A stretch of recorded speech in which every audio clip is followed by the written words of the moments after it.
Sure. Hello, you're the first one on live. Hey everybody, welcome to the wedding. Hi. Oh, that's my sister. All right. Can you help me find people? Because I have their names on here, but I don't know who they are. Nehemiah. Will you carry this around? It's filming. Everyone can see this. Everyone from here. What should I say? Just introduce yourself. Go to different ones. This is Nikki. Hello. Congratulations. Everybody, this is live streaming on the internet. Introduce yourselves. Wait. Oh, I was supposed to go first. I thought ladies first.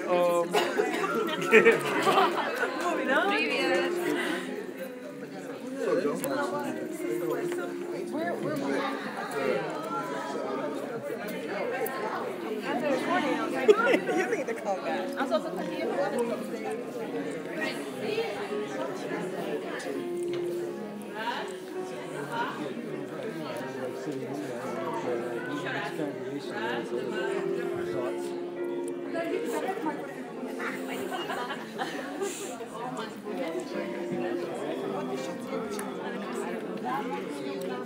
This is Grandma, Uncle Milton, Aunt Shirley,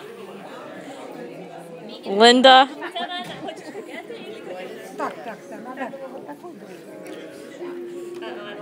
Can we jump in the big cat? Yes. Oh wait, no, there's not a review. I have to do this unless you get behind your mom.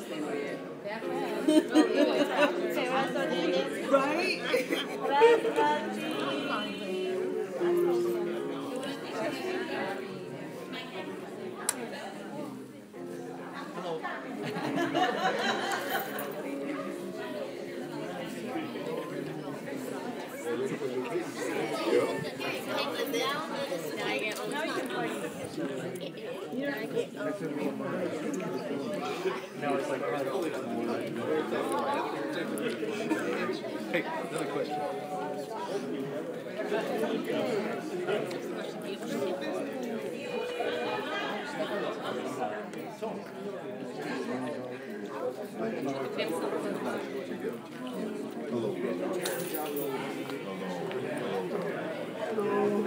Josh's phone? Live streaming.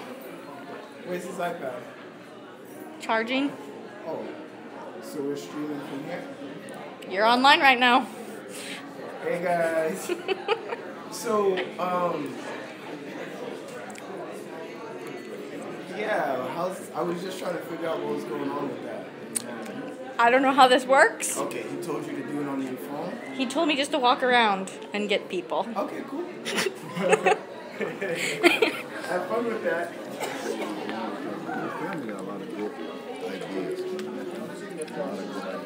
Yes, this is Joshua's sister. Hi. Congratulations. Thanks. I'm all smiles, that's all I got. This is Natalie.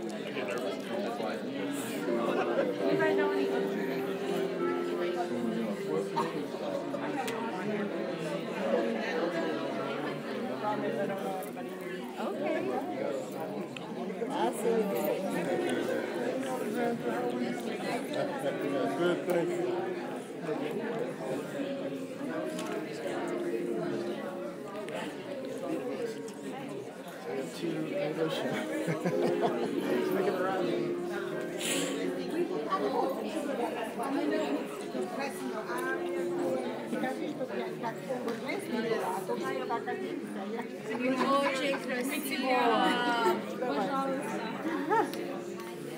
Sorry, guys. You were just. Yeah, you actually matched. Yes. I would tell you my favorite thing when we went to yesterday we went to Hartwell, right? So when we were at Hartwell, right? So we were on the platform taking pictures and stuff, right? So I was like, I put it in like, yeah,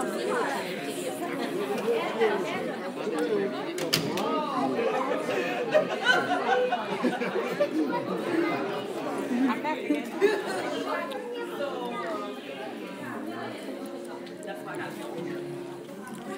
Say hi, Grandma. Live recording. live streaming. Oh, you have to cut that out, I guess. It's live. I can't. Oh, well, here's the problem. He says, I'm too busy right now. I said, well, you want the rings, don't you? Oh, yes.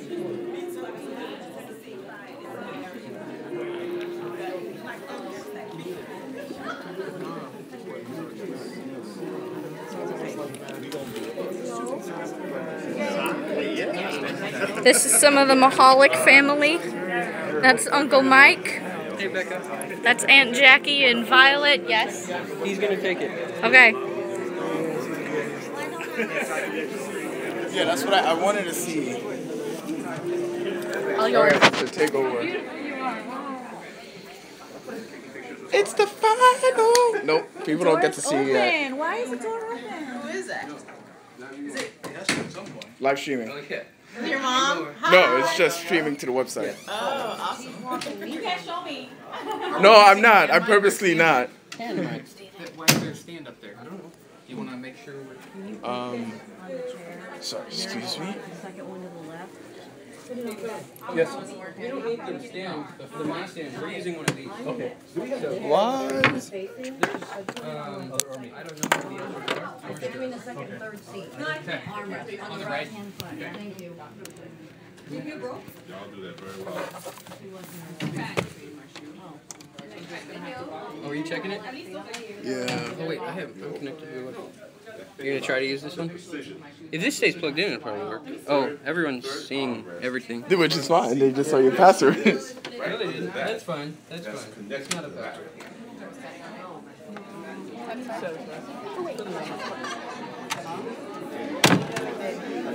Anybody you guys want to? Anything you guys want to say to the audience back home? Hi everybody. So it's going down here in Fort Lauderdale, in the Miami area. This is where it's going down. Big Josh going to get married. This is big. We never thought it was going to happen. At least I didn't. But it did. But it's happening. My goodness. My brother's getting married today. I remember the day he came into the Kingdom Hall with the piano tie. Alligator shoes that were silver.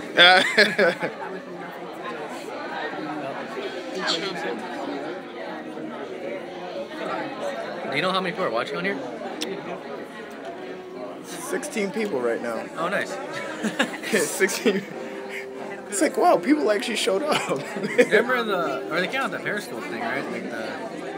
It's like a Twitter thing, Periscope live streaming. Nice, you have to. Nice.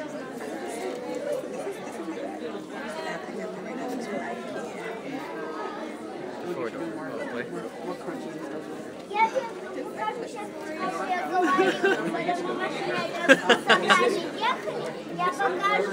And you even got the suit color right. We don't have Niska or sister. It's awesome. It's the only person. Just make sure no one sees Doris in there. Shut the door. Hey, how's it going? Shut that door. Make sure no one sees Doris. Good? Is it working? Well, we tried. Can I turn this on? Because you wanted an iPhone? No. Yes. You had to go to the No, I only want to find that suit color. I love it. I love it. You know, we tried. My name is... Just of course I.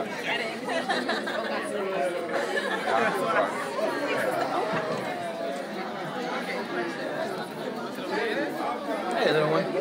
Little Nino. What's your name? I'm Ben.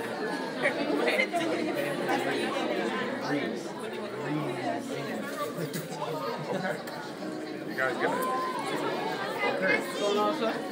I don't know if I can stand like this all day. How much are those stand that you're going to put back here? You remember the iPad is dead. Got it. You want to hold this for a sec? Hey. Hold this for a sec. How long is a sec? While I post this. Got it, okay. Post it and then you're done, okay? Well, I don't have any internet in here, so.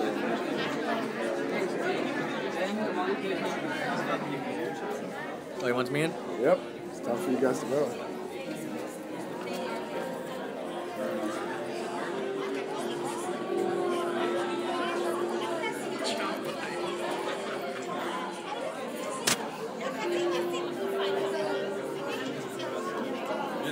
everything? Sorry? Your bridges taping everything? Yep, live streaming. I just see money. That's all I see. So where you from? Brooklyn. You from Brooklyn? Yeah. Josh and I used to be roommates. Okay. Until. So when I came, you probably was his roommate. I was there not this November, but last November. Not this past November. Can I get more than just a handshake? Right. I'm fine. Josh.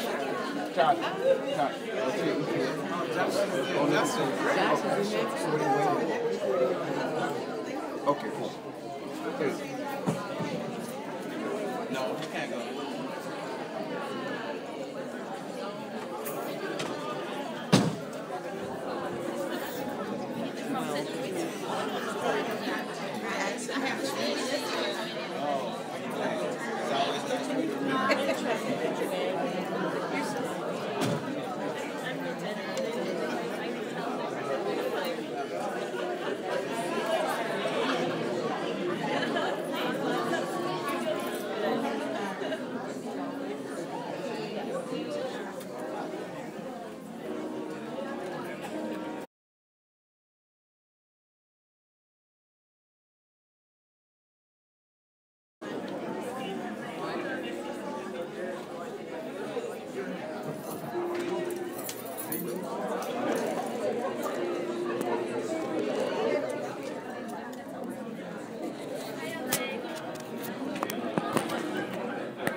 Sure on the angle? No, we shall see. We'll check. I want to check it now.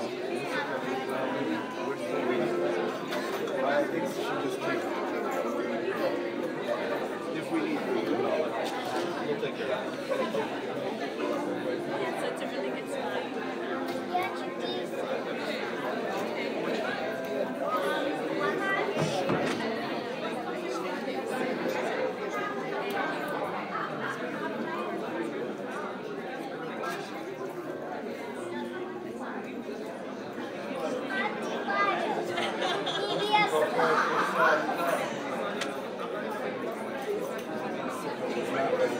I wanted to check, confirm that is working.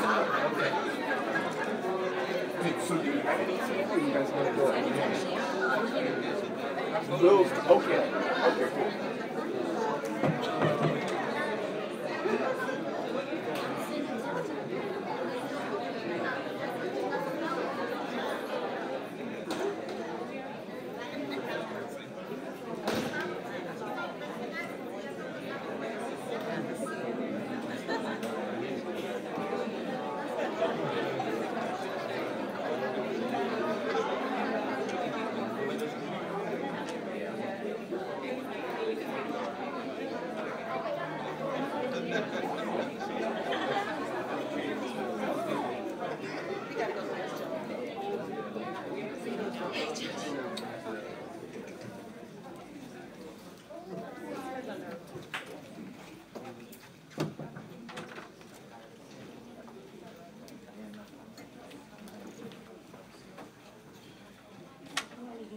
They wanted me to give you a hint. Thank you. Your seats, we're just going to do that. Once Will's here, we're good. Okay. Is Will here? I don't see them. Are you going to go look in? Yeah. Once we get the signal, we're good. Okay. Once we get that, we're good. We'll take photos. If you're worried about it, none of the aunts and uncles have flowers because we don't know who they are. That's fine, we'll get that. Okay.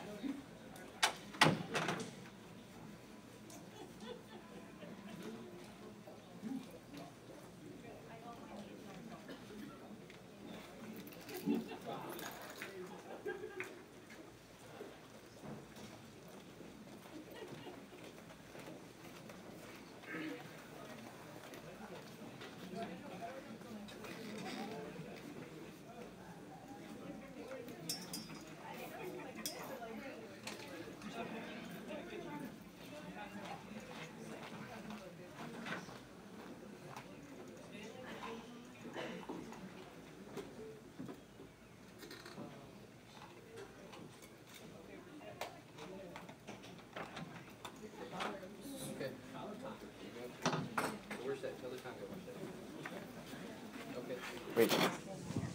Give Will a second though.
too.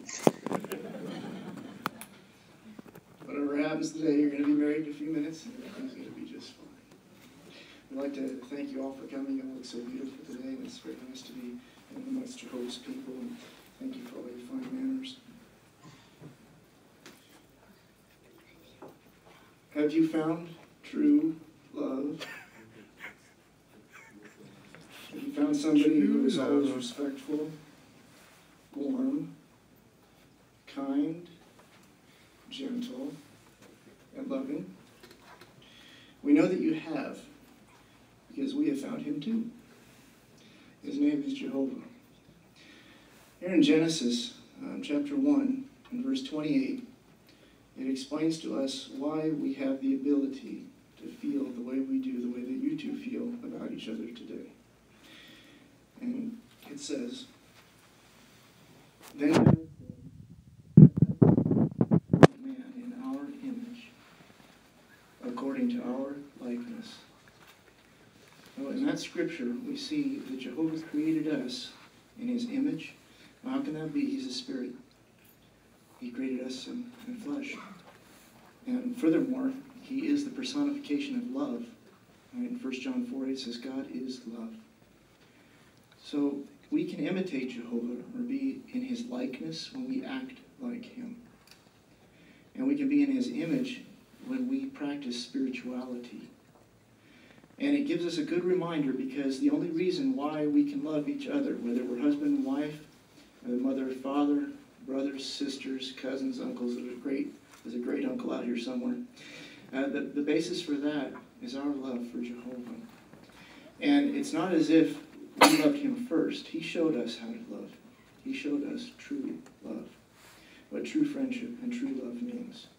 So when we strive to imitate him in our actions towards each other, especially in our marriage, how much more it applies when we're going to be with somebody all the time, and most likely for an eternity. Here in Genesis chapter 2 and verse 21, 22, 23, and 24, Jehovah says this. It says, "So Jehovah caused the man to fall into a deep sleep. And as he was sleeping, he took one of the ribs, and he closed up the flesh over its place. And Jehovah God built the rib that he had taken from the man into a woman. And he brought her to the man." That's interesting.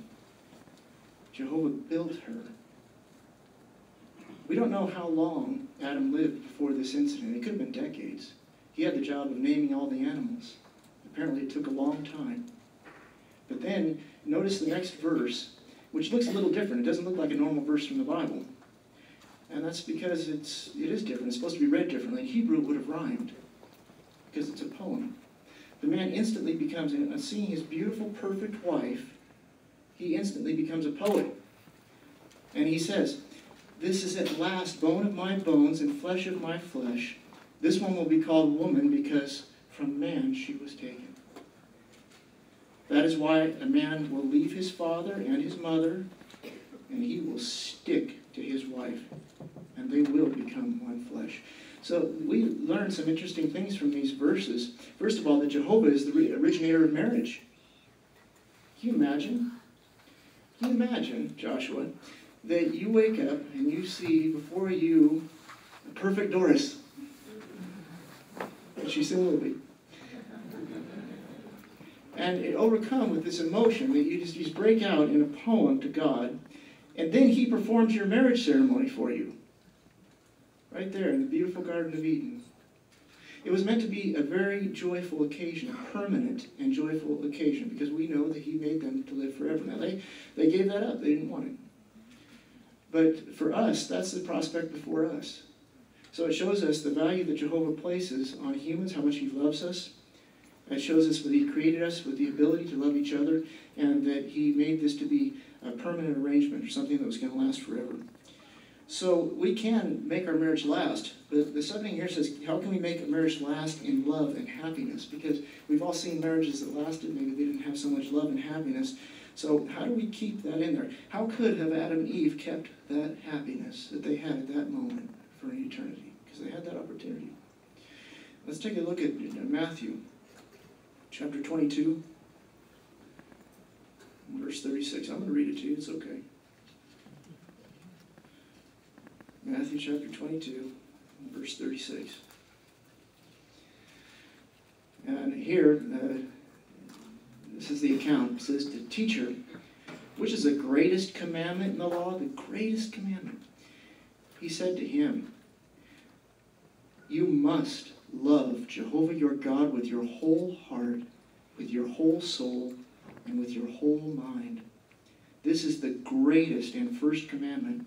The second, like it, is this: you must love your neighbor as yourself. So this is how we keep a lasting and happy marriage. We must love Jehovah first. Because that's the order that he gave. As a matter of fact, when he comes down, he says this is what all the law and the prophets mean. It was all a reminder for us to keep our relationship with Jehovah in the first place in our life. This is the greatest gift that you can give to each other, is to maintain your love and your relationship with Jehovah God. It is the only way, because without a deep love of Jehovah God, it is impossible to truly love another person. So it's that love that is going to maintain your happiness in your marriage, because it's because of Jehovah that we even have life and we know each other. Right?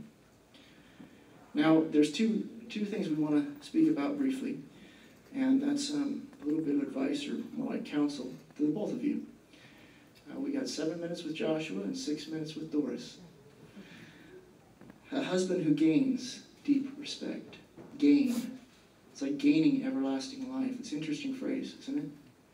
A husband who gains deep respect. In 1 Corinthians 11:3, we're told about the headship in the congregation, in the universe. It's universal headship. Jehovah's at the top, and Jesus is subject to him.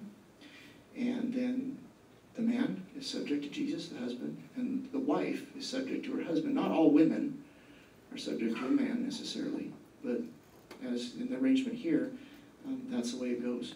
So when we recognize Jehovah's headship and Jesus' headship in our lives, we try to emulate that. So here in Ephesians, and they want us to read a scripture here from Ephesians chapter 5.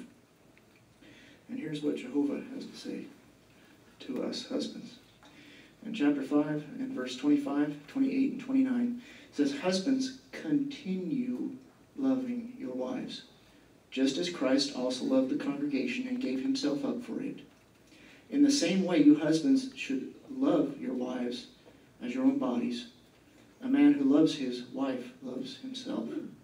For no man ever hated his own body, but he feeds and cherishes it, just as Christ does the congregation. So the point is, there's that word, continue. Because you're not going to do it once. You're not going to gain the respect of your wife, or your future wife, in a few minutes. You're not going to gain her respect through one day of taking proper headship in the family, are you? No, it's not going to last. That's a mistake that Adam made. Yeah? So we have to maintain. It's a continual action. And how are we going to do it? Well, he says we have to love our wives as Jesus loved the congregation. Well, he didn't love the congregation as himself. He loved the congregation more than himself. It makes a comment here that said he took the lead in worship. He's willing to give his life for the congregation. He's unselfish. He puts others first. He was mild-tempered, a source of refreshment. So headship involves using sound judgment based on the Bible and taking the lead in a loving and kind way. It includes supplying materially, spiritually, emotionally, and recreational needs of our family. So we all know that, right? We've heard this before. This isn't the first time we've heard about counsel to husbands and to wives. But why do we have to be reminded of this? What are the pitfalls that we're going to fall into in trying to gain the respect of our wife? Well, let's think back for a minute to the Garden of Eden. And we see that when Eve came to Adam with the fruit, and she gave it to him, and what did he do? He took it. And he ate. You see, in that one instance, right there in that instance in time, he abdicated his headship. He thrust it away. He allowed his wife to take it upon herself, and then he subjugated himself to his wife, and he did her will. Now we can see that that was a big mistake. Wouldn't it have been a lot better if at that moment he would have properly used his headship? He wouldn't have abdicated it. If he would have said, you know, honey, I'm really concerned about this situation. Let's go talk to Jehovah. What a different place the world would have been, right? See, he didn't thrust that aside. We don't do that. We have courage to take headship on. But at the same time, that doesn't mean that we're a despot. That we're going to tell everybody exactly how everything's going to run, and you're going to do it just this way, and I'm going to correct you, and I'm going to talk down to you, and I'm going to rule you, and that's not what it meant. Jesus never treated us like that. Even when times were rough for us, maybe we got in some hardship, Jesus was always kind to us. He was always dignified and kind, even when he had to discipline us, perhaps. He was very kind about it. So that's the essence of it. We don't abdicate it, but neither do we swing in the other direction and abuse our authority. We know that you're a spiritual man and that you're going to keep your balance and that you're going to act like Jesus and like Jehovah God in your marriage.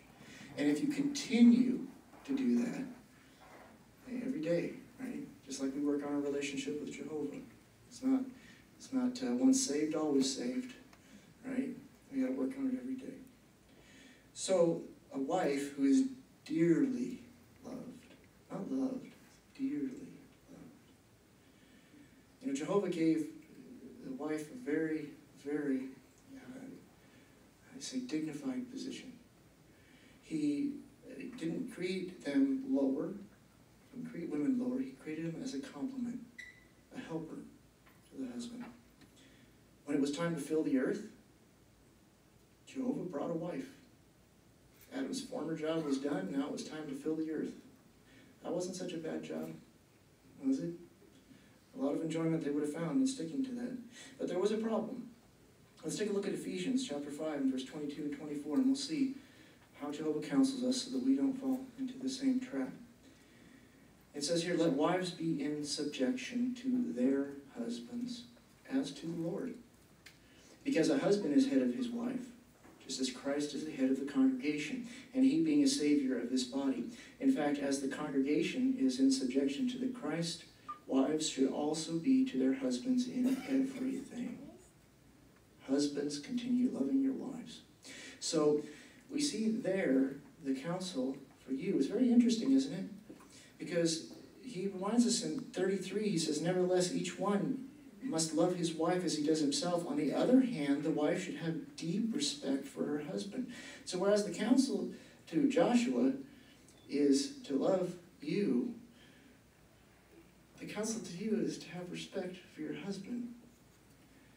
So how do we do that? How do we always stay in subjection? Because there's going to be problems, there's going to be hard spots in any relationship.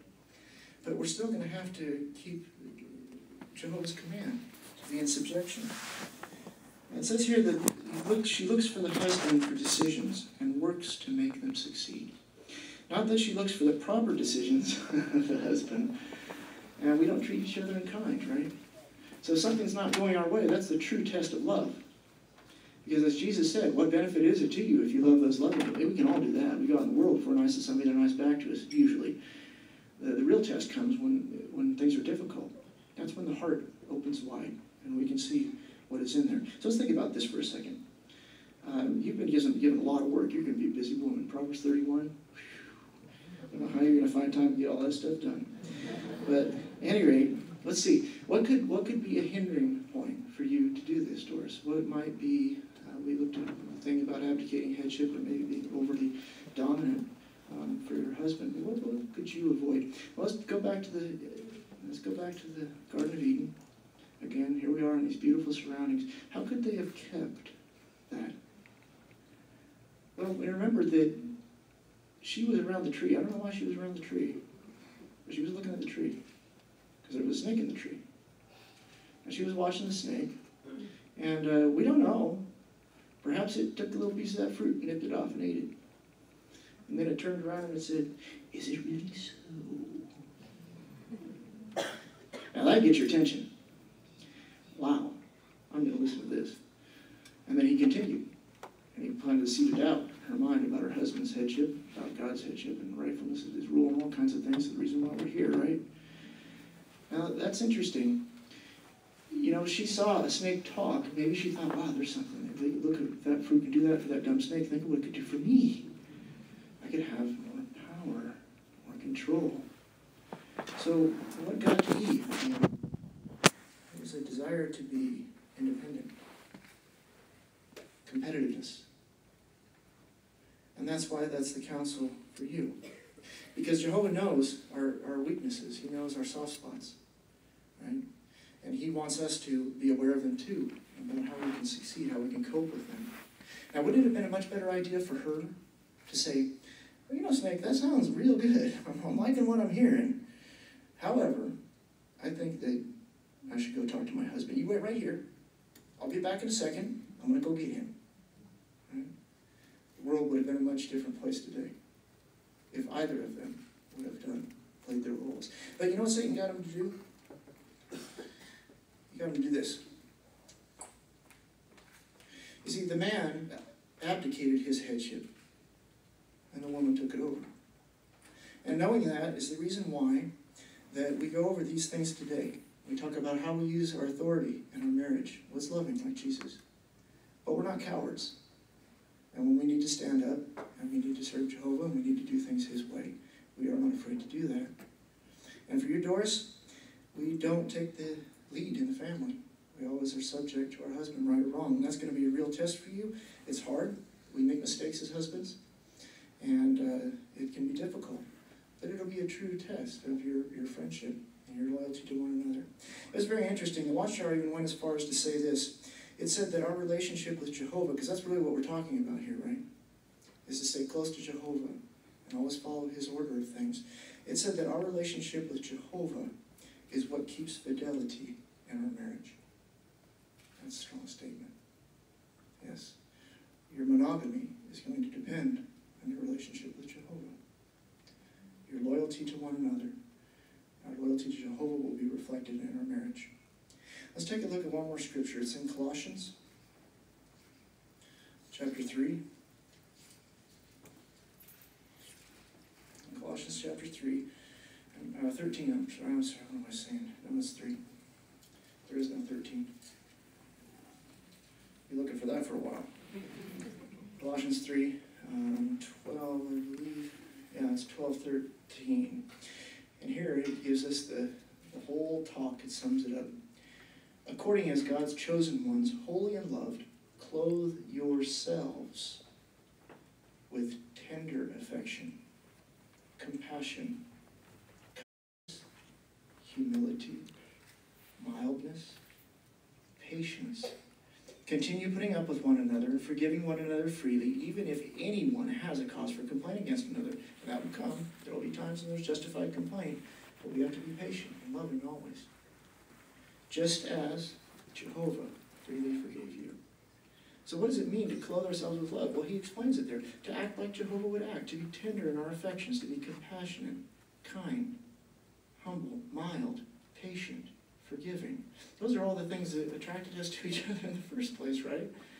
So the challenge for us is to continue to cultivate those in our marriage. There's some practical points right here. It says, look for ways to show love for your mate every day. Look for ways. We're not going to wait for our mate to show us love and then show it back, because that'd be like the tax collectors and the hypocrites that Jesus talked about, right? They're being nice to me, so I'll be nice to them. No, we have to look and seek ways to show love for our mate every day. Set aside time daily to talk together. Really listen to each other. Make it a habit to show kindness in little things, such as by tender words or acts of affection. So, just on a personal note, your life would be, you could show tender words or affection and kindness by doing things, by keeping a little bacon around the house. Because let me tell you what, Doris loves bacon. I don't know anything about your personal life, or otherwise I would, have something to say about your habits too. But at any rate, that'll go a long way. You just keep a little bit of that refrigerator, it'll probably go a long ways for you. So we do these things, and we look at little things like that, right? The preference of our mate. That allows us to think about them and to take the initiative in showing love to them. It's not difficult. But we just have to make a habit about doing it. Now you might say, well, I know all that stuff. I've heard all that before. That's all real practical and great. And your minds are on other things, and you probably won't remember anything we say today. Because you're thinking about the future. And you're excited, and, that's good. You better be. That's a good sign. But at any rate, you probably think that you're a pretty loving person, and you got the headship thing all squared away, and you're going to be submissive and the doting wife, and everything's going to be just fine. I'm a loving, self-sacrificing person. But as the brother said once, we all thought those things, and then we got married. So it's not a joke, it's serious. Because when you get married, in just a few minutes here, you're not going to learn so much about the other person as you will about yourself. We're going to learn a lot about ourselves. Marriage is perhaps one of the greatest object lessons. And we will learn many things about how we cope with and fulfill our roles, and to be introspective and to think about how we represent Jehovah and how we treat our mate. So if you don't remember anything else from this talk, here's something to remember. What does it mean to clothe ourselves with love? Always, always, always do the loving thing. Always act as Jehovah acts. Everything that he does is motivated by love. So if we remember that, and just that, those few words, 5 words, always do the loving thing, it will help us in many, many practical ways through our union together, and hopefully it will help you all for an eternity. Can we please have the witnesses come up?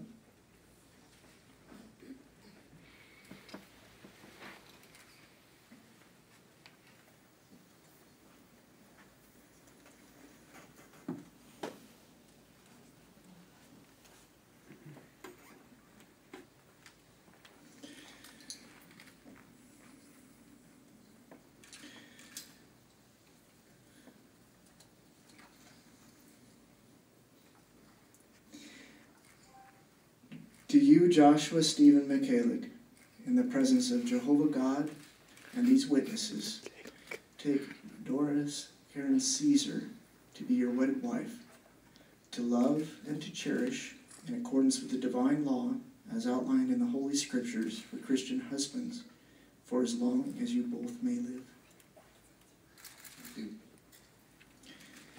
Do you, Doris Karen Caesar, in the presence of Jehovah God and these witnesses, take to be your wedded husband, to love and to cherish, deeply respect, in accordance with the divine law as outlined in the Holy Scriptures for Christian wives, for as long as you both may live?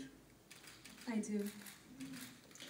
Who gives this woman to be married to this man? I do. He's the only other one who gets to say that today.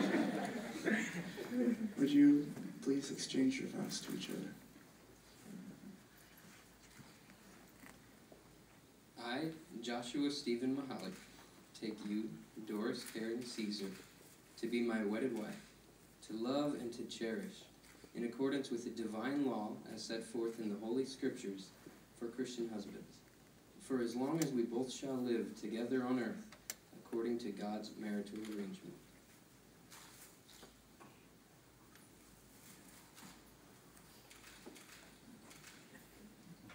I, Doris Karen Caesar, take you, Joshua Stephen Michalik, to be my wedded husband. Sorry.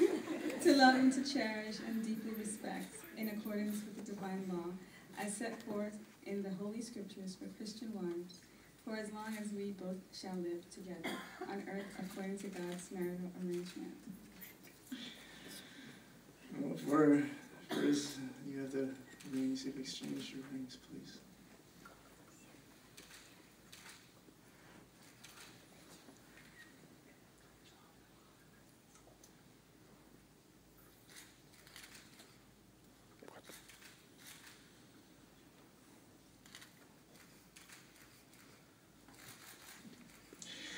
For as much as Joshua Stephen Michalik and Doris Karen Caesar have covenanted before Jehovah God and these witnesses to accept each other in wedlock, I, as an ordained minister by the authority conferred upon me by